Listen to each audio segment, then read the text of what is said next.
Hi friends, நம்ம இன்னைக்கு பார்க்க போகிறது பார்த்தீங்கன்னா வந்து ஃபங்க்ஷன்ஸ், அதாவது வாய்ட் ஃபங்க்ஷன்ஸ் சி ப்ரோக்ராமிங் லாங்குவேஜில் எப்படி யூஸ் பண்ணுறாங்கன்றதை பார்க்கலாம்.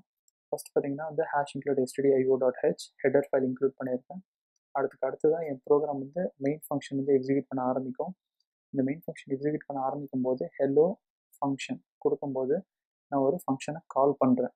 அதாவது ஆல்ரெடி இங்கே பார்த்தீங்கன்னா வாய்ட் ஹெலோ ஃபங்க்ஷன் கர்லி பிரேசஸ்க்குள்ள printf ஹெலோ சி ப்ரோக்ராமிங் கொடுத்துருக்கேன். இந்த மாதிரி 3 வாட்டி நான் ஃபங்க்ஷனை கால் பண்ணும்போது 3 வாட்டி இங்கே போயிட்டு எனக்கு இந்த பிரிண்ட் பண்ணிவிட்டு வெளியே வந்துடும். கடைசியாக ரிட்டன் 0 வரும்போது எனக்கு வேல்யூ வந்து சக்ஸஸ்ஃபுல்லாக கம்ப்ளீட் ஆகிடுச்சு இந்த ப்ரோக்ராம் அப்படின்னு சொல்லிட்டு ரிட்டன் 0 எக்ஸிக்யூட் ஆயிரும். இப்போ இந்த இடத்துல நான் வாய்டுன்னு ஏன் கொடுத்துருக்கேன்னு பார்த்தீங்கன்னா வந்து இந்த ஃபங்க்ஷன் வந்து எனக்கு எந்த ஒரு வேல்யூமே வந்து ரிட்டர்ன் பண்ணாது. ஜஸ்ட் வந்து பிரிண்ட் மட்டும்தான் பண்ணும். எந்த ஒரு வேல்யூமே வந்து எனக்கு ரிட்டர்ன் பண்ணாது. அதுக்காக தான் வந்து வாய்ட் ஹெலோ ஃபங்க்ஷன் கொடுத்துருக்கோம். இப்போ இந்த ப்ரோக்ராம் வந்து எக்ஸிக்யூட் பண்ணி பார்க்கலாம்.